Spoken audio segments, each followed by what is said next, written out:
Bien, jóvenes, no sé si ya vean ustedes la imagen. Sí, profe. ¿Sí? Sí, profe. Bien, jóvenes, pues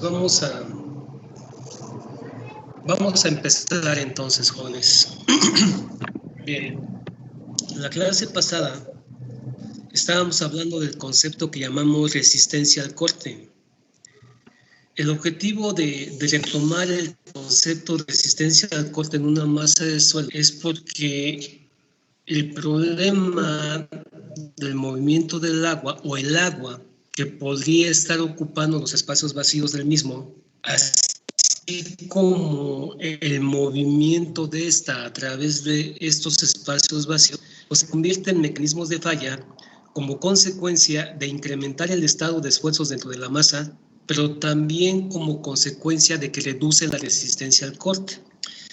Entonces, les había dicho en clases pasadas que el agua es una de las condiciones más críticas que afectan las condiciones de estabilidad de las obras que comúnmente proyectamos los ingenieros civiles. No solamente porque aumenta la energía concentrada internamente en el suelo, lo cual se convierte en un aumento en el esfuerzo desviador, sino que también el efecto de su energía interna y la manera en que esa energía modifica el estado de esfuerzos efectivos del suelo, pues conlleva a condiciones de sesgo que reducen la resistencia al corte, y entonces es un mal que es mal por ambos lados. O sea, es un problema que puede ser malo por ambos lados. Es decir, no solamente aumentamos el estado de esfuerzos desviadores, sino que también pues reducimos la resistencia. Y estábamos hablando del concepto de resistencia al corte para que después podamos entender cómo el agua se convierte en mecanismo de falla. Bien, jóvenes, hasta aquí nos quedamos. ¿Alguna duda antes de continuar? No, ingeniero. Ok, perfecto. ¿Sí es legible la señal, jóvenes? ¿Sí les está llegando de forma continua? Está un poquito. Sí lo estamos escuchando bien. Se corta un poquito, pero sí se escucha bien. Pues sí se escucha bien. Entonces, continuemos entonces. Veamos, jóvenes. Bien, permítanme un momento. Bueno.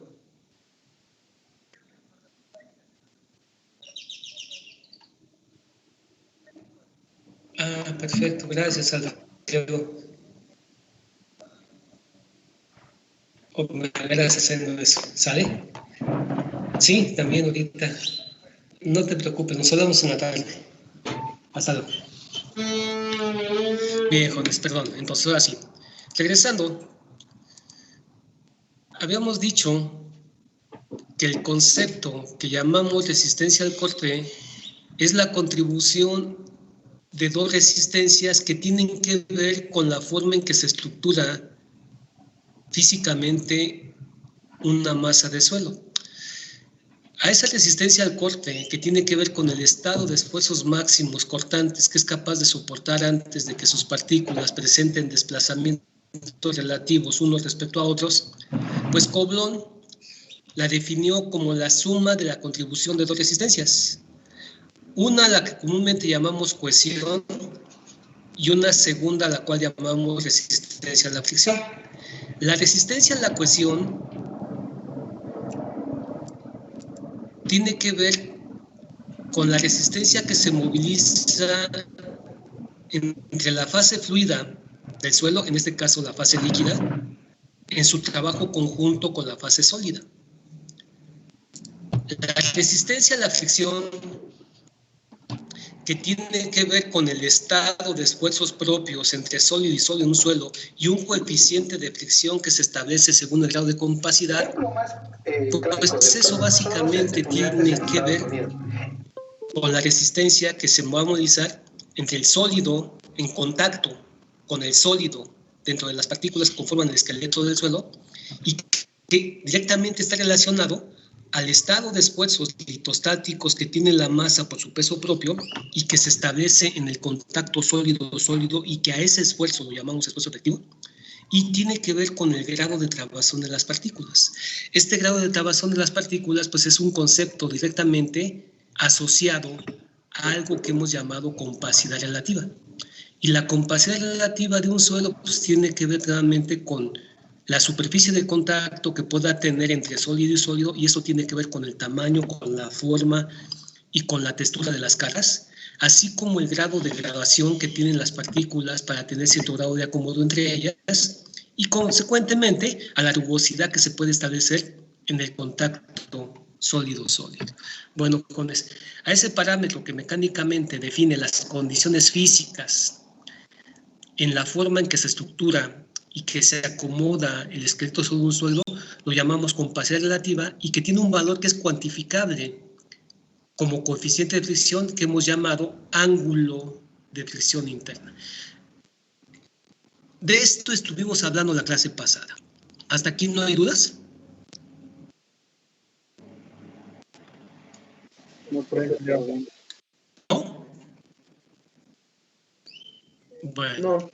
si no hay dudas, vamos a continuar. Entonces, bien, jóvenes. Ahora vamos a hablar un poco de cómo se genera la resistencia movilizada entre el fluido y el sólido, en especial y en particular cuando el fluido es agua. Para esto es fundamental establecer la relación del trabajo conjunto entre el agua y la fase sólida. Y entonces es fundamental establecer si la fase sólida del suelo está constituido por clastos o está constituido por coloides. Bueno, bien, hablemos primeramente del hecho de cómo se estructura un suelo que está constituido básicamente por clastos. Les había dicho, a los suelos que están constituidos por una fase sólida, conformada por un conjunto de clastos que se superponen unos sobre otros, a esa estructura de suelo la llamamos suelos granulares. En un suelo granular constituido por clastos, prácticamente la resistencia al corte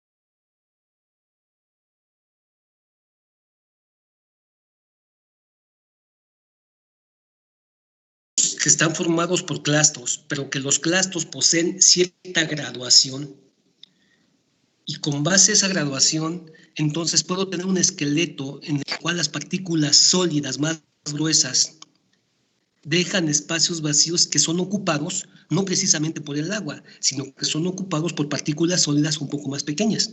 De tal manera que eso me genera espacios vacíos más pequeños donde el agua sí puede trabajar. Bien, voy a empezar a hablar, jóvenes, primeramente del fluido, porque la resistencia que se da entre lo que es la fase sólida del suelo y el fluido tiene que ver con una resistencia propia del fluido que hemos llamado viscosidad. Entonces, primeramente voy a hablar del agua como elemento individual y ya después voy a hablar qué influencia tiene el agua en su trabajo conjunto con el sólido y cómo eso genera cierta resistencia en la masa del suelo que llamamos adherencia o resistencia adherente. Bien, jóvenes.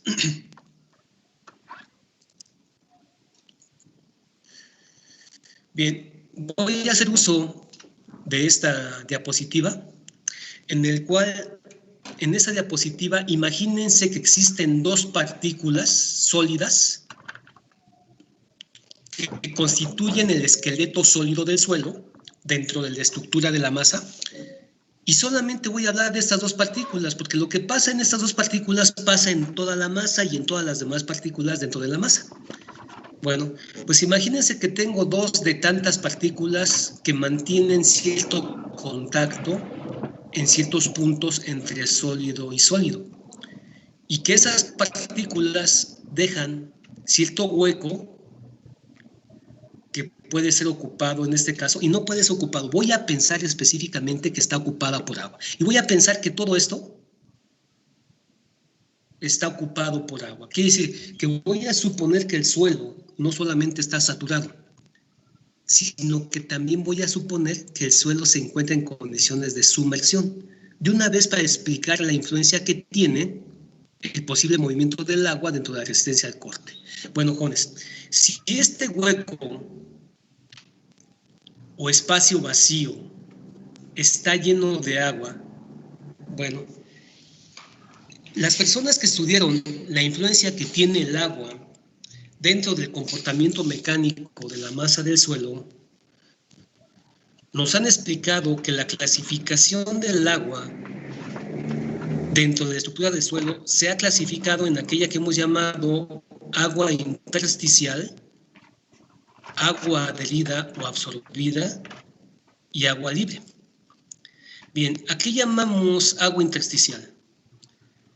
Llamamos agua intersticial aquella que ocupa los pequeños intersticios o poros que tiene cada partícula individual de la masa del suelo. Es decir, si este es un clasto, no sé, del tamaño de la grava o del tamaño de la arena, si este es un clasto, el clasto, jóvenes, no es una pieza totalmente sólida, masiva. El clasto viene con una cantidad de pequeños intersticios, pequeños poros que no están ocupados por una fase sólida y que a través del fenómeno, como son espacios sumamente reducidos, pues se establece que el contacto directo entre la fase sólida y la fase líquida establece cierta relación en el incremento de la viscosidad. Bueno, antes de hablar de cómo el agua puede ocupar estos pequeños intersticios y generar lo que llamamos agua intersticial, primeramente, jóvenes, vamos a hablar del comportamiento del agua. Bien, jóvenes, el agua, al ser un líquido, manifiesta ciertas propiedades de acuerdo a la materia que lo constituye. El estudio de los líquidos y de los gases, en este caso los fluidos, nos han dado cierto conocimiento que establece lo siguiente. Primeramente, los fluidos no mantienen una forma definida, adoptan la forma del sólido que los contiene y que los confina. Es decir, para que un fluido sea capaz de transmitir energía y consecuentemente generar resistencia, necesita trabajar en conjunto con un sólido. Es el principio básico por el cual, ¿sí?, comúnmente nosotros podemos generar cierta energía si es que confundamos un líquido dentro de un sólido en una cámara totalmente hermética, que es el caso básico de, por ejemplo, de una prensa hidráulica o de los pistones de los motores de combustión. Bueno, de tal forma que los fluidos van a trabajar siempre y cuando queden confinados con un sólido, y en relación a ese confinamiento manifiestan cierta transferencia de energía y consecuentemente desarrollan cierta resistencia. La resistencia que tiene el fluido nada más por sí solo como materia la llamamos coeficiente de viscosidad. Por lo tanto, todo fluido mantiene cierto coeficiente de viscosidad con cierta magnitud. De tal manera que si el fluido es gas, consideramos que su viscosidad es nula. Y que esa viscosidad vaya aumentando en relación a la consistencia de la materia que conforme al líquido. Y entonces pues va aumentando en función a que si el fluido es agua, es lixiviado, es aceite, es grasa y así sucesivamente. Bueno, pues la materia nada más como materia ya tiene una resistencia propia que llamamos coeficiente de viscosidad cuando este es un fluido y sobre todo cuando es un líquido. Ahora bien, los fluidos tienen la capacidad de buscar su propio equilibrio, así como lo hacen los sólidos. Por ejemplo, los sólidos buscan su propio equilibrio reacomodando sus partículas bajo cierto ángulo de reposo de la materia. Pero los fluidos buscan algo similar. Los fluidos buscan su equilibrio fluyendo o desplazándose. De esta manera, aquellas personas, en este caso, por ejemplo, Bernoulli nos explicó que si en un fluido nosotros modificamos su estado de presiones internas totales y llamamos presión interna total a la contribución de tres energías, a la que se debe a su peso propio como materia y lo llamamos carga de presión, a la que se debe a la posición que tiene la molécula dentro del espacio como resultado de su fuerza inercial y la llamamos carga de posición, y aquella que se debe a la variación de la energía que provoque una cantidad de movimiento y la llamamos carga de velocidad. De tal forma que Bernoulli nos explicó que un fluido, una molécula de un fluido, imaginemos que este joven es un líquido o un fluido y que está contenido dentro de un cuerpo sólido. Por lo tanto, las moléculas del fluido por debajo del espejo libre del agua, ¿sí?, manifiestan cierta energía total como resultado, uno, del peso propio de la masa de agua gravitante encima. A esa energía, pues la llamamos carga de presión. Pero también la molécula, con respecto a un plano horizontal de referencia, tiene una posición. Y con respecto a esa posición, toda materia, nada más por la posición que ocupa en el espacio, tiene una resistencia y una energía interna que llamamos inercia. Por lo tanto, la inercia de esta molécula a un plano de referencia que define un sistema de equilibrio de toda la masa, pues a eso Bernoulli lo llamó carga de posición.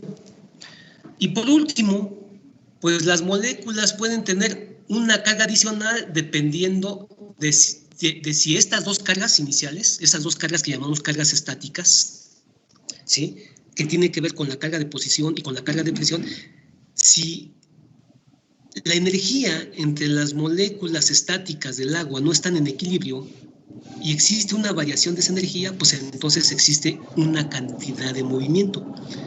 Y es como los fluidos, a través de ese movimiento, buscan su propio equilibrio.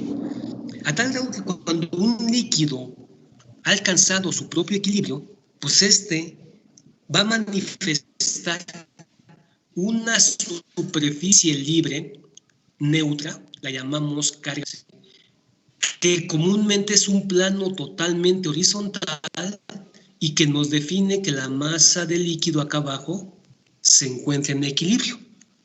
Bien, eso es otra cosa que hemos aprendido de los líquidos, específicamente de los fluidos, específicamente de los líquidos. Pero también lo que hemos aprendido de los líquidos es que estos, al quedar en contacto con un cuerpo sólido, en las inmediaciones del cuerpo sólido, la superficie libre que define su condición neutra de equilibrio se encorva, formando así una extensión en su superficie, lo cual genera cierto menisco, como consecuencia de una propiedad que tiene todo líquido que en contacto con un sólido y en las inmediaciones del sólido, su estado de presiones totales se rompe. Es decir, el hecho de que nosotros tengamos una molécula de agua aquí muy cercana al contacto del cuerpo sólido que la mantiene contenida y confinada, entonces se genera un campo eléctrico entre esas moléculas. Si ese campo eléctrico, pues entonces rompe el equilibrio de la carga de posición. Para que el fluido no se mueva, porque lo primeramente es buscar su propia estabilidad a través de su viscosidad. Si esa energía rebasa la viscosidad del fluido, pues entonces ya el fluido se mueve. Pero antes de eso, el mismo fluido busca su propio equilibrio. De tal forma que esta reacción química que tienen las moléculas o que experimentan las moléculas de agua en la cercanía con el cuerpo sólido, pues va a provocar una variación de las cargas hidráulicas totales y entonces la misma agua o el mismo líquido aumenta su superficie de contacto neutra para buscar con ello equilibrar esa variación de presión. A ese fenómeno que se da en el contacto entre un cuerpo líquido y un cuerpo sólido lo hemos llamado tensión superficial. Y es un fenómeno físico. Un fenómeno físico que experimenta todo líquido en contacto con un sólido y que se manifiesta como una amplitud de su superficie de contacto exactamente en las inmediaciones con el cuerpo sólido. Bien, jóvenes. Ese fenómeno de tensión superficial tiene una repercusión en la viscosidad del fluido, lo cual fue estudiado por Muscat. Muscat estudió cómo se comportaba la viscosidad del fluido cuando era contenido dentro de un cuerpo sólido y encontró lo siguiente: toda molécula de agua dentro del recipiente que la contiene manifiesta una cierta viscosidad a que las moléculas se desplacen relativamente unas respecto a otras. Esa resistencia que depende nada más de la materia y que hemos llamado coeficiente de viscosidad, pues comúnmente es un término constante para cualquier molécula de agua o cualquier molécula líquida, excepto cuando esas moléculas se acercan a la inmediación del cuerpo sólido. Muscat encontró que existe una zona que queda comprendida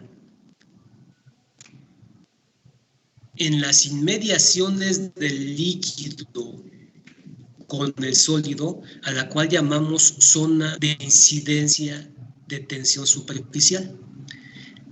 ¿Qué es lo que pasa? Miren, si nosotros, más bien lo que hizo Muscat fue lo siguiente: Muscat midió cómo variaba la viscosidad del fluido con respecto a la posición relativa de las moléculas de agua al cuerpo sólido que lo confina.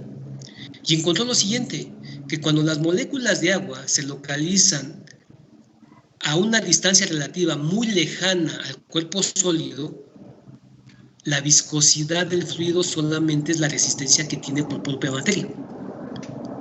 Y esta viscosidad no es nula, salvo que el fluido sea gas.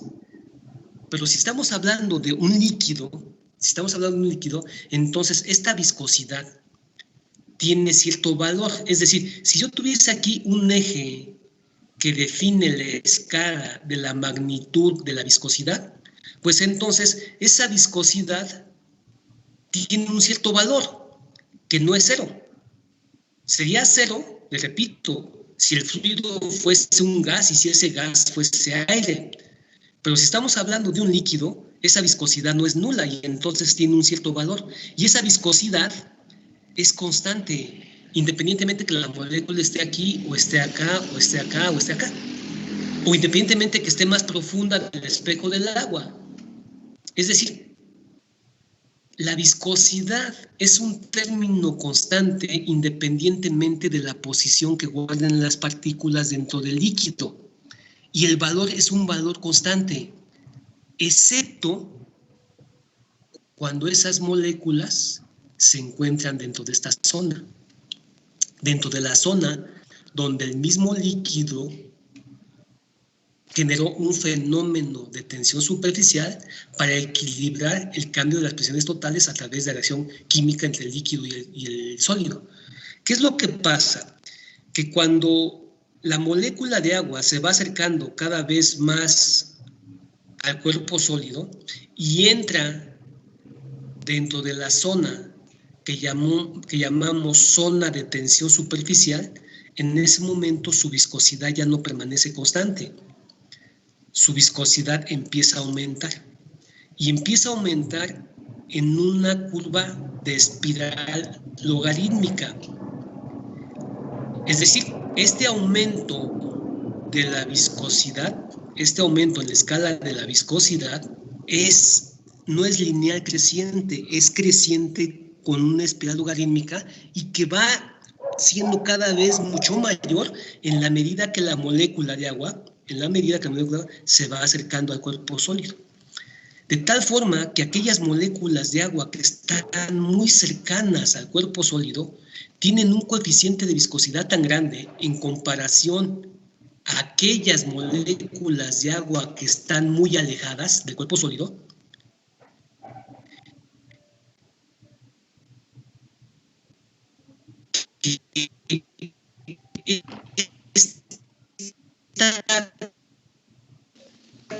Ya no se le entendió, profe. Profe, ya se le está trabando su audio. Se trabó mucho su Sí, se audio. trabó un poco. ¿Ingeniero? ¿Alguien lo escucha? Nada. ¿Ingeniero?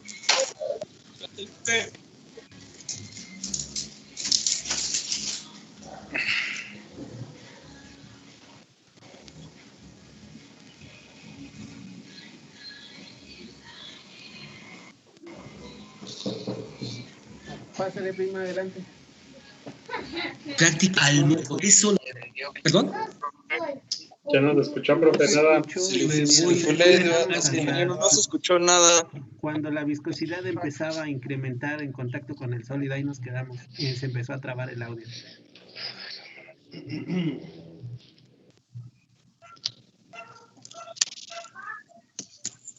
Bien, jóvenes, denme un momento. Voy a tratar de buscar una mejor señal. Sí, profe.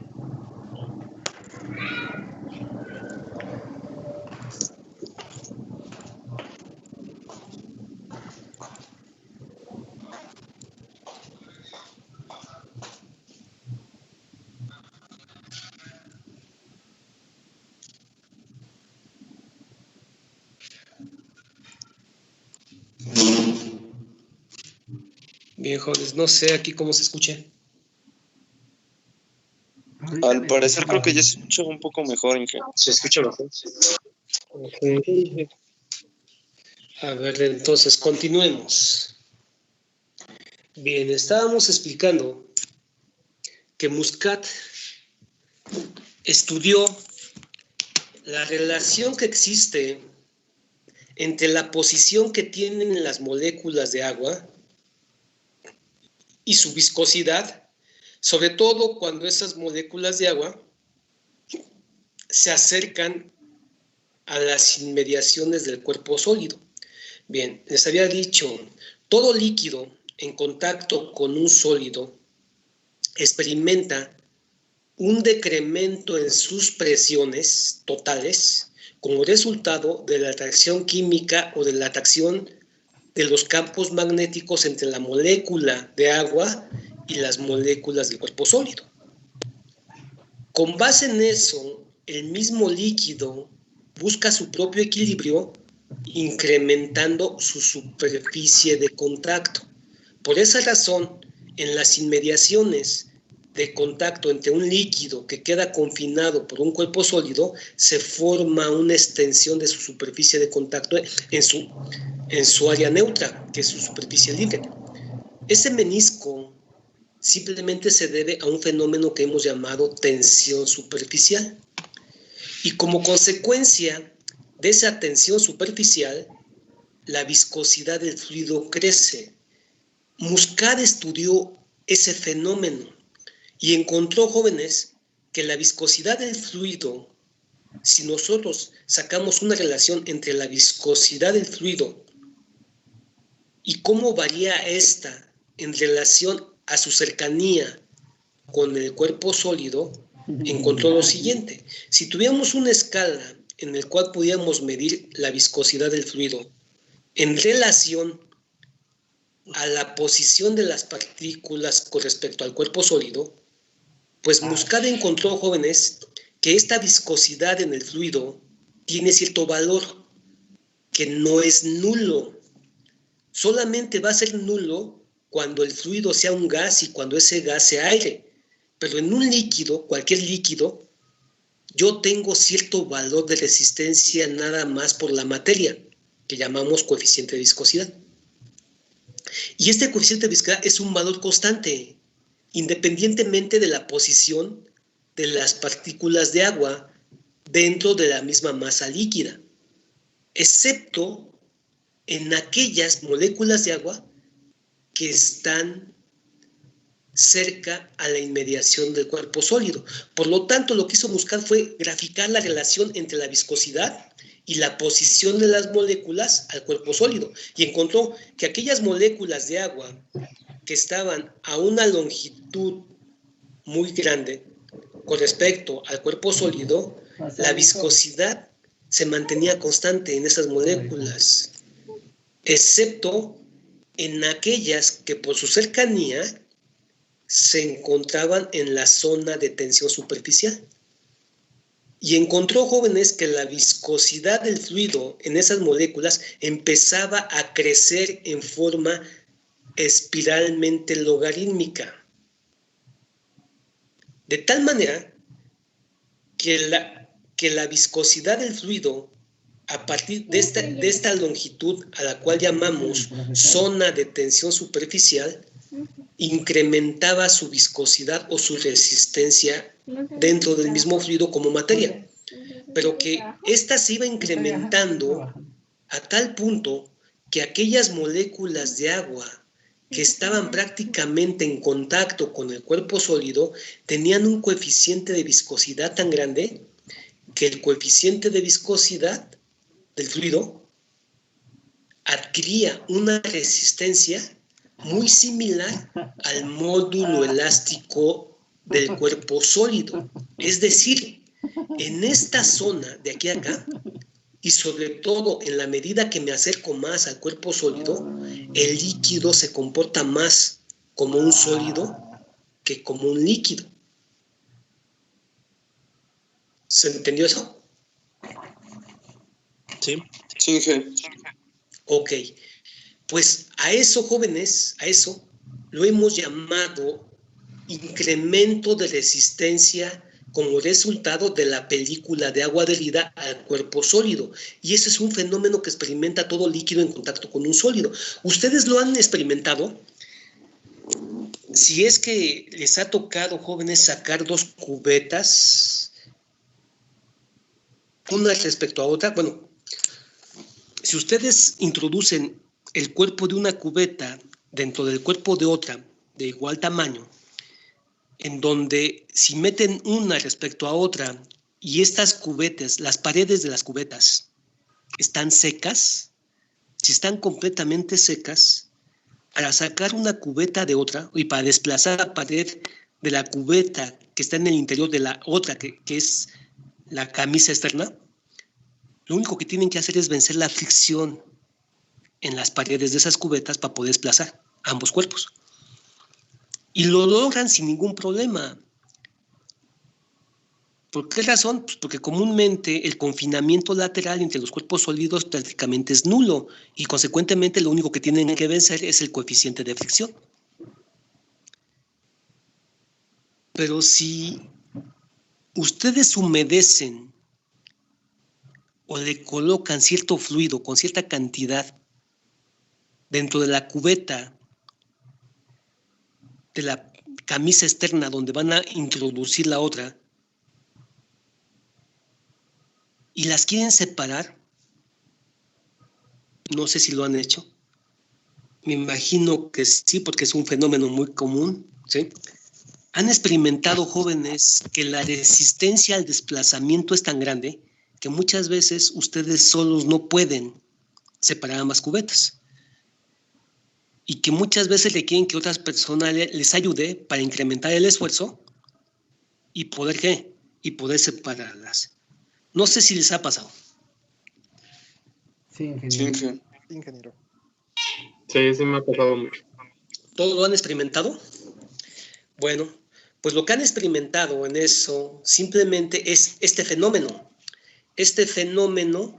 que como resultado a que entre la pared de la cubeta interna y la pared de la cubeta externa existe un espacio vacío muy pequeño, y ese espacio vacío muy pequeño está ocupado por el agua, y como el agua está en contacto en la inmediación del cuerpo sólido, entonces existe un menisco que cada vez que la superficie del menisco se hace más grande, la viscosidad aumenta.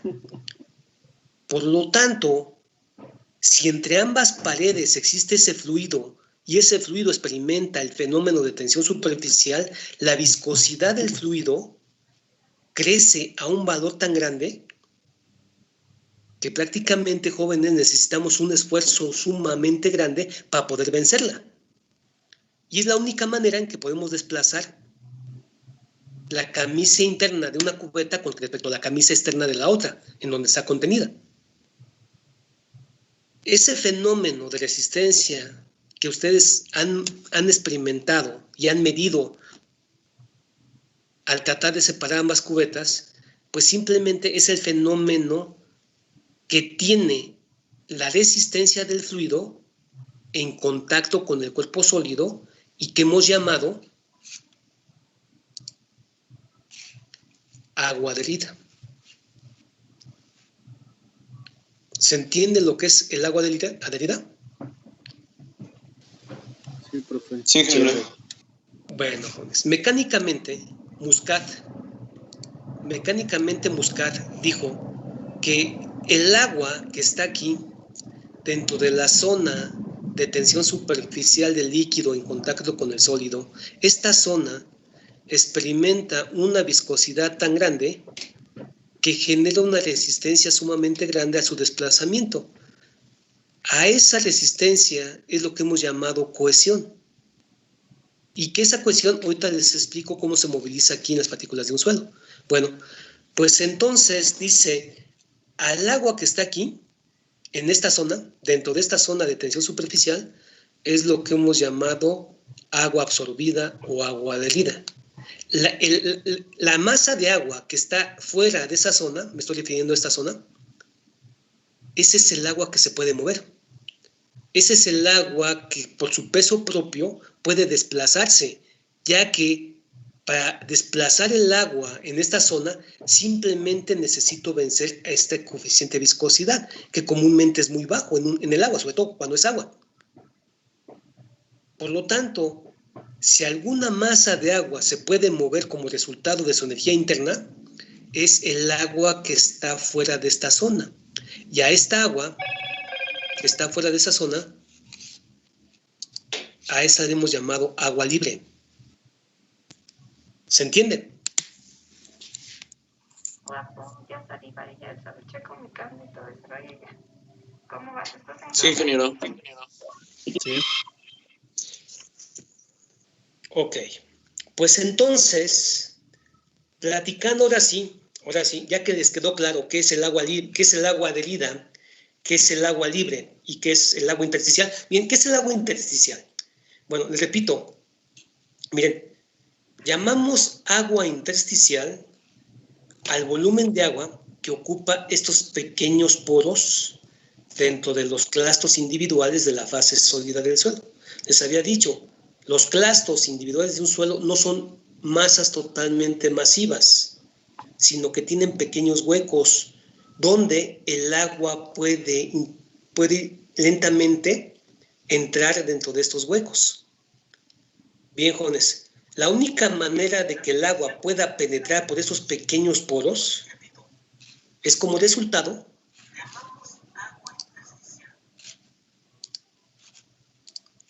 de este mismo fenómeno. Pero para que eso se produzca, jóvenes, miren, imagínense que este es el espejo del agua, y que este espejo del agua va a estar en contacto con la pared de este cuerpo sólido y que en las inmediaciones se está generando este pequeño menisco. que en el agua, ¿sí? Siempre es cóncavo. En el mercurio es convexo, ¿no? Pero al final de cuentas, comúnmente, nada más en el mercurio es convexo, en los demás líquidos, ¿sí? Esto es cóncavo. Bien, jóvenes. Y es cóncavo porque la tensión superficial sobrepasa el peso propio de la masa en esta zona. Es por eso que aquí de esta forma. A diferencia del mercurio, que es muy denso, el peso específico del mercurio es muy grande. Es por eso que el menisco se hace de esta forma, porque es mayor el peso gravitacional de la masa en relación a la tensión superficial. Bueno, pues en cualquier otro líquido que no sea el mercurio, pues entonces el menisco es cóncavo, pero adquiere un pequeño, como si fuese una pequeña semisfera. Claro, no es totalmente esférico, pero adquiere como si fuese una pequeña esfera.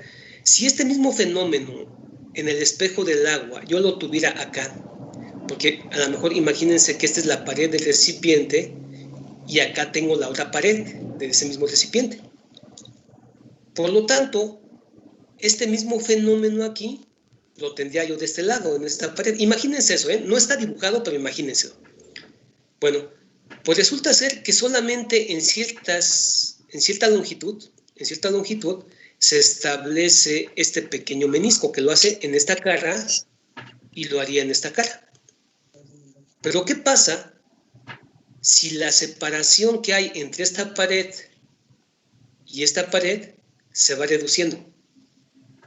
¿Qué pasa si yo esta pared la voy juntando y la voy acercando? A que cada vez esta pared se acerque más a esta. ¿Qué pasa? Que tarde o temprano, si yo esta pared la voy acercando, tarde o temprano van a coincidir ¿quién? Ambos meniscos. Y van a formar una zona de tensión superficial, no solamente en una cara, sino en la otra. Y en ese momento entonces sí se forma el menisco completo. Como el menisco que ustedes vieron cuando hicieron la prueba de densidad de sólidos en el cuello de un matraz. ¿Se acuerdan de ello? Sí. Sí, profe. Ok. ¿Qué pasa si no solamente hago que converjan ambos meniscos en la zona de tensión superficial, sino qué pasa si cada vez voy haciendo que el espacio libre entre la pared del sólido y la pared del sólido vaya haciéndose cada vez más pequeña? ¿Qué pasa?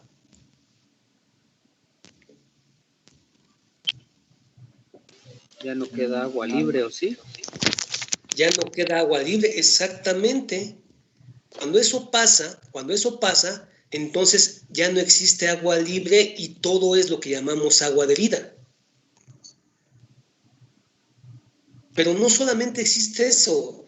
¿Qué pasa cada vez que yo voy acercando más la pared del sólido a la otra pared? Y eso implicaría que este espacio que es ocupado por el agua se va haciendo cada vez más pequeño.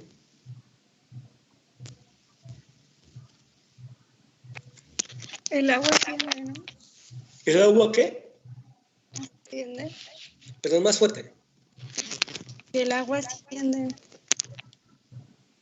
¿El agua asciende? Ajá. ¿Por qué asciende? Porque cada vez se adhiere más. ¿Cada vez se adhiere más? No, ya está adherida. Porque se está cambiando el volumen, ¿no? No. ¿Por qué asciende?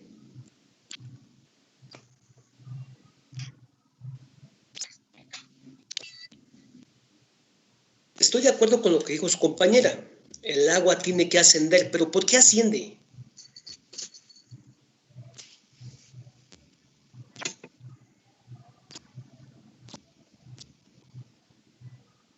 Por las fuerzas de gravedad que empiezan a ser mayores a medida de que se acerca el sólido más al agua.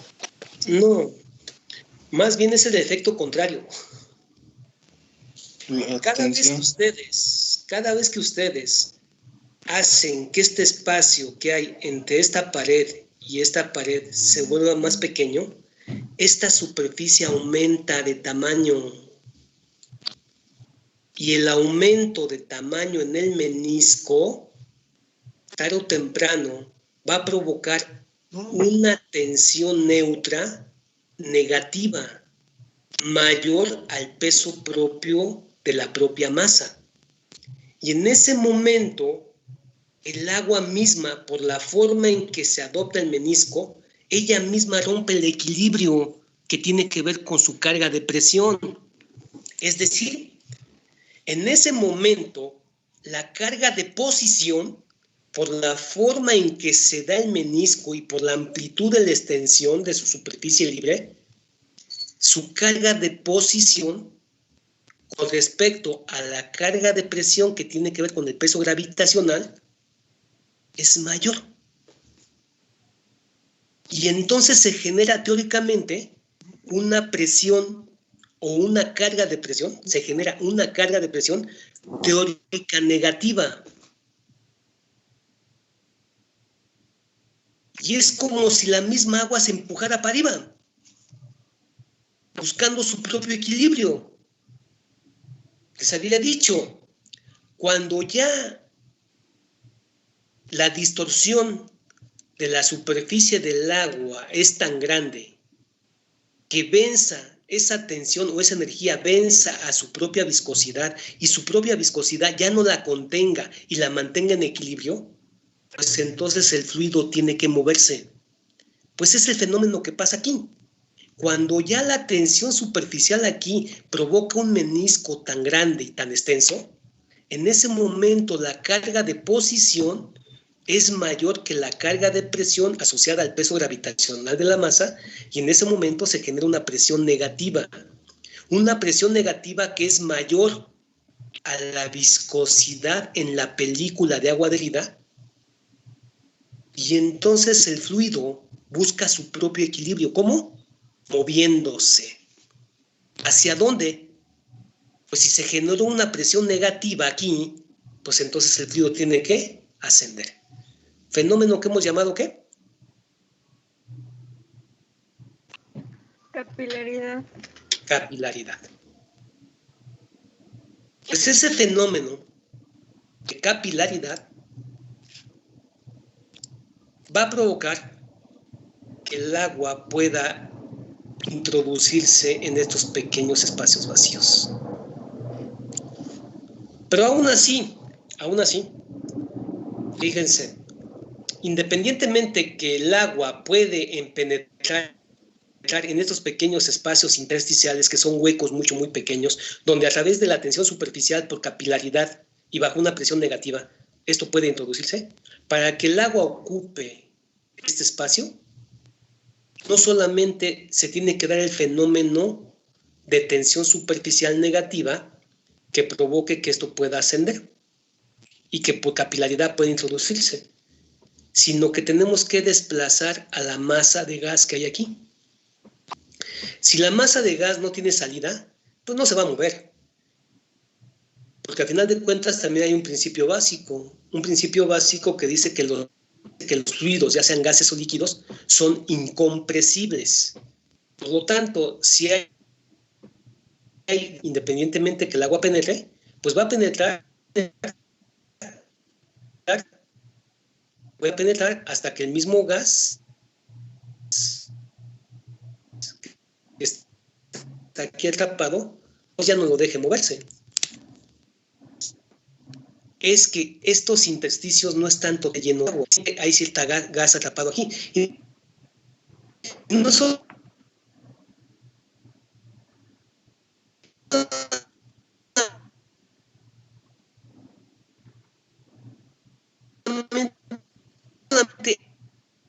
hay gas atrapado aquí, puede haber gas, una diferencia muy grande en el contacto sólido-sólido, en donde este hueco tenía comunicación con este hueco. Para que el agua se pueda mover de este hueco a este hueco, pues tendremos que vencer la tensión superficial del agua adherida, y si por aquí, por ejemplo, hubiese una molécula de gas, pues para que el mismo agua la desplace, el gas se tiene que desplazar de este hueco a este hueco, a este hueco, a este hueco y salir. Que es un proceso sumamente lento. O sea, se va a conseguir, sí, pero va a ser sumamente lento. Si hay gas atrapado en los intersticios o en los pequeños poros del suelo, pues es obvio pensar, jóvenes, que no existe un suelo que sea totalmente saturado. Por ejemplo, si nosotros medimos el grado de saturación de los suelos en el Valle de México dentro de la zona del lago, que está por debajo al nivel freático, hemos encontrado grados de saturación no del 100%. Hemos encontrado grados de saturación que están en el 92, en el 94, en el 96%. ¿Por qué no encontramos ese grado de saturación al 100%? Pues precisamente porque independientemente que el suelo esté sumergido dentro de un tirante de agua, no por eso está totalmente saturado. Porque es muy difícil sacar este gas. A tal grado que las personas que han estudiado ese fenómeno, ¿sí?, nos han dicho que el agua intersticial no juega ningún papel importante en el comportamiento mecánico del suelo, como sí lo hace el agua derretida y el agua libre. Es decir, el comportamiento mecánico de un suelo que tiene que ver con su resistencia al corte y con su deformabilidad, tienen que ver con esto. Bueno, aquellas personas que estudiaron el agua intersticial, que tenemos como agua en estos espacios vacíos, nos han enseñado, jóvenes, que esa agua no tiene ningún fundamento en el comportamiento mecánico del suelo y que si por ahí, jóvenes, la llegan ustedes a quitar, la única forma en que esta agua desaparezca de estos poros es que la fase sólida del suelo esté sujeto a una presión y a una temperatura sumamente altas. ¿Esto puede pasar en condiciones naturales? No. ¿O sí? ¿No? ¿Sí? Una volcánica tal vez, ¿no? Con el movimiento de las placas tectónicas. Con el movimiento de las placas tectónicas, sí. Si por ahí, jóvenes, ese suelo y a través del movimiento, ese depósito queda comprimido y encajonado por una roca y la roca transmite esa energía y esa energía es muy alta y no solamente queda confinado, sino que queda atrapado dentro de esa roca, pues entonces ese estado de presión, ese estado de temperatura, sí puede provocar que esta agua desaparezca. ¿Cómo se llama ese fenómeno? ¿Cómo se llama el fenómeno que puede hacer que esa agua intersticial desaparezca?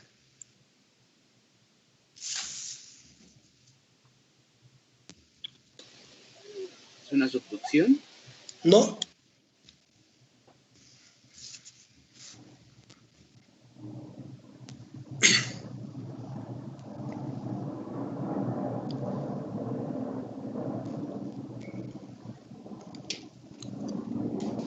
No sé, profe. ¿No? Bien, jóvenes, a ese proceso diagenético lo llamamos litificación. Proceso por el cual un suelo se convierte en ¿qué? ¿En roca? En una roca. Una roca que llamamos roca sedimentaria. Pues entonces, aquellas personas que han estudiado nos han dicho que si ustedes llegan a quitar esta agua dentro del suelo, es porque lo litificaron. Y entonces en ese momento ya no se preocupen por el suelo, porque ya no es un suelo. ¿Ya va a ser quién? Una roca de tipo sedimentaria. ¿Vamos bien? Bueno, pues entonces no nos preocupamos mucho con esto, pero sí nos preocupamos mucho con esto. Y esta agua, el agua que llamamos adherida y libre, no está en estos intersticios. Esta agua está en el hueco. Y una cosa es hablar de espacios vacíos y otra cosa es hablar de intersticios. Los espacios vacíos por tamaño, son tan grandes que pocas veces se da el fenómeno en que converjan ambos meniscos, en que exista una continuidad de este semimenisco con este otro. Eso es muy poco probable que pase en un suelo. ¿Por qué razón? Pues porque el tamaño de los huecos,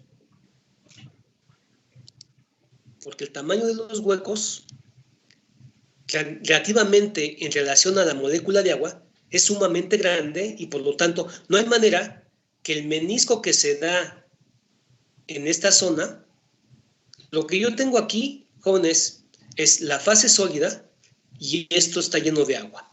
Por lo tanto, en las inmediaciones del agua, de las moléculas de agua en contacto con el cuerpo sólido, allí se da el fenómeno que hemos llamado agua adherida como relación a la tensión superficial. ¿Se entiende? Por lo tanto, a eso es lo que hemos llamado en mecánica de suelos película de agua adherida. Es decir, solamente es una pequeña película que se adhiere al cuerpo sólido y que solamente dentro de esta zona la viscosidad es tan importante como para generar esa resistencia que llamamos adherencia o cohesión. Pero que las moléculas de agua que están acá, fuera de esta zona que llamamos la zona de tensión superficial, estas moléculas de agua no están trabajando a esa adherencia y que están trabajando a la energía propia de su peso, a lo cual hemos llamado carga de presión. Por lo tanto, las moléculas de agua aquí están sujetas al principio de la conservación de energía como lo estableció Bernoulli. Y estas moléculas de agua o esta masa de agua aquí, que llamamos agua libre, ¿sí? Esas moléculas de agua son las que se pueden mover. Bueno, mientras que las moléculas de agua que están aquí, dentro de la zona que hemos llamado zona de tensión superficial o película de agua adherida, mientras que estas moléculas me dan una resistencia a la cual llamamos cohesión, las moléculas de agua aquí me dan los mecanismos de falla. Las moléculas de agua aquí me dan, por un lado, lo que llamamos presión de poro, y por otro lado, cuando se están moviendo, cuando pueden pasar de este hueco a este hueco, a este hueco, a este hueco, y desplazarse a través de los espacios vacíos del suelo, entonces no solamente dan presión de poro, dan lo que llamamos fuerza de filtración. Es decir,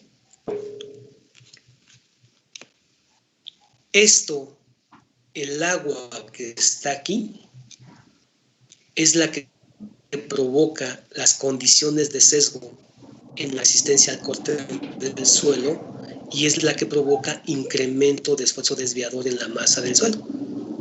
Esta agua es la que nos interesa estudiar, es la que provoca los mecanismos de falla y es la que colapsa nuestras obras. ¿Se entiende? ¿Ahora sí les quedó claro? Sí, profe. Sí, ingeniero.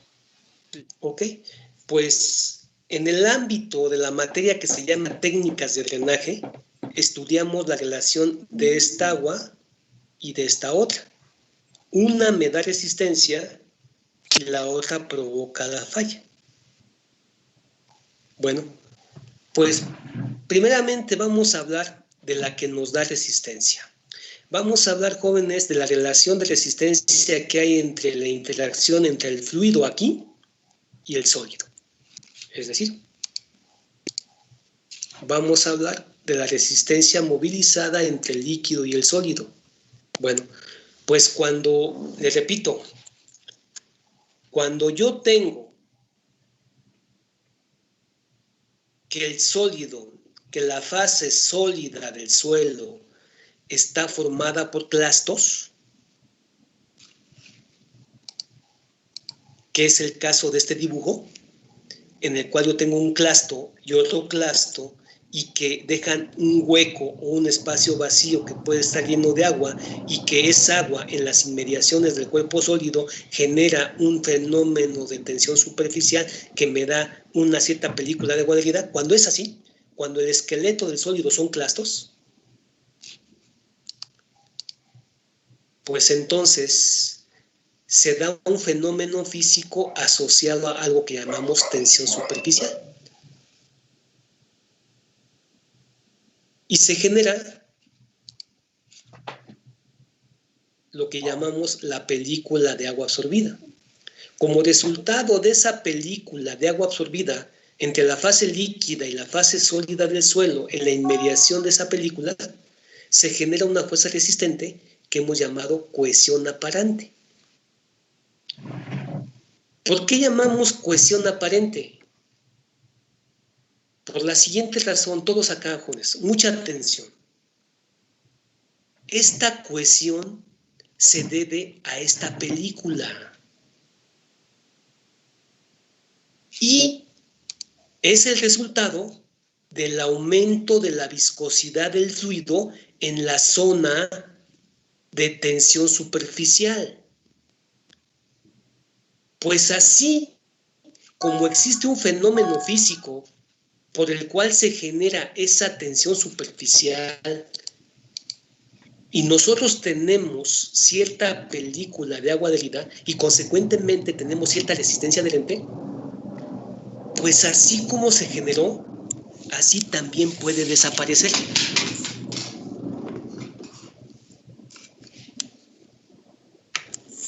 De tal manera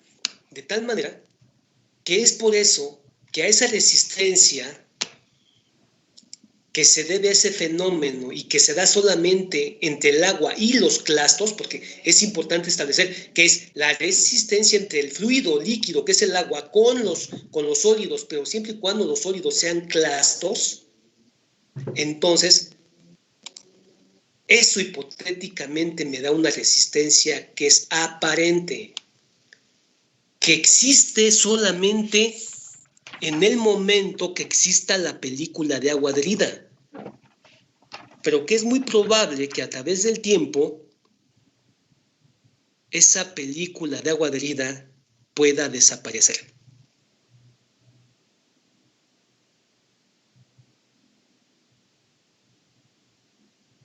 Y es por eso que hemos llamado resistencia aparente o cohesión. Es lo que vulgarmente llamamos cohesión. Cuando nosotros en mecánica del suelo nos referimos, es que tenemos cohesión, pues nos estamos refiriendo que esa cohesión o esa fuerza resistente se debe a ese fenómeno, al fenómeno entre el agua y un clasto, porque sabemos que el suelo está formado en su estructura física por clastos.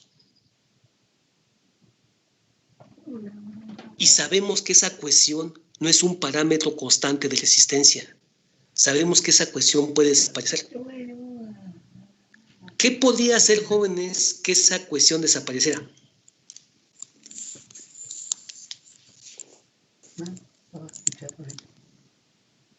La pérdida de agua.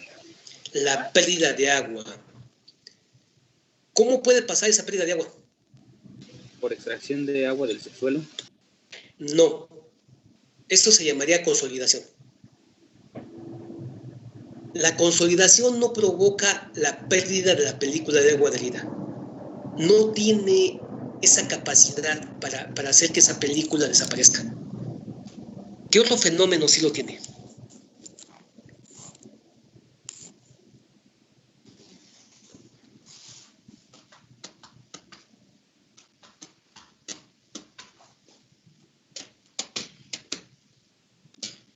La evaporación sería, Inge. ¿La qué? La evaporación. Perdón, un poco más fuerte porque no te escuché. La evaporación. Bueno, te escuché que dijiste evaporación. Sí. Ok, se te oye muy lejos, ¿eh? No sé si te acerques un poco más al micrófono de tu computadora. Sí, Inge, sería la evaporación. Ok. ¿Y cómo se genera esa evaporación? ¿Qué es lo que puede hacer que el agua se evapore? Por las altas temperaturas en el ambiente. Ok. Pues entonces hay un fenómeno, así como se da un fenómeno físico en el agua se adhiere a la fase sólida, también hay un fenómeno en el cual el agua como fluido La viscosidad del fluido, y ustedes lo saben, la viscosidad de los fluidos depende de la presión y depende de la temperatura. Por lo tanto, si yo aumento la temperatura de ese fluido y le genero un gradiente térmico, y ese gradiente térmico sobrepasa la resistencia a la tensión superficial, pues va a provocar que el agua dentro de la película adherida se evapore. ¿Y eso puede suceder?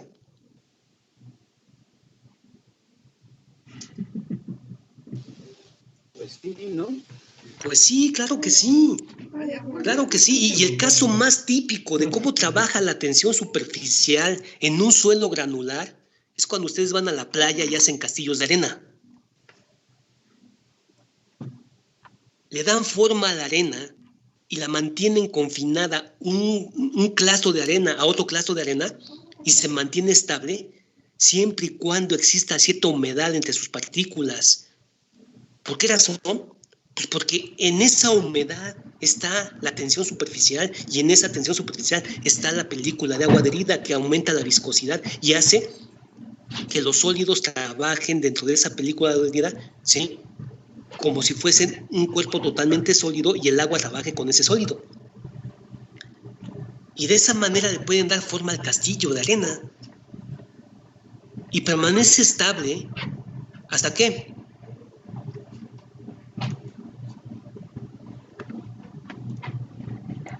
Hasta que se queda sin agua. Hasta que, Perdón, se más queda fuerte. sin agua, hasta que se evapora el agua de pie, hasta que se queda seco el suelo. Pues hasta que el mismo calor y la exposición al calor generan un gradiente térmico interno dentro del espacio vacío que rompe la tensión superficial y evapora la película adherida, y en ese momento los clastos se empiezan a desprender unos respecto a otros.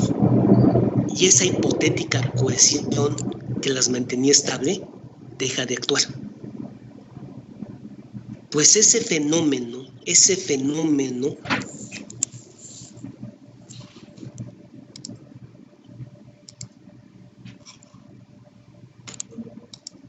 está aquí y va a existir siempre y cuando exista esta película.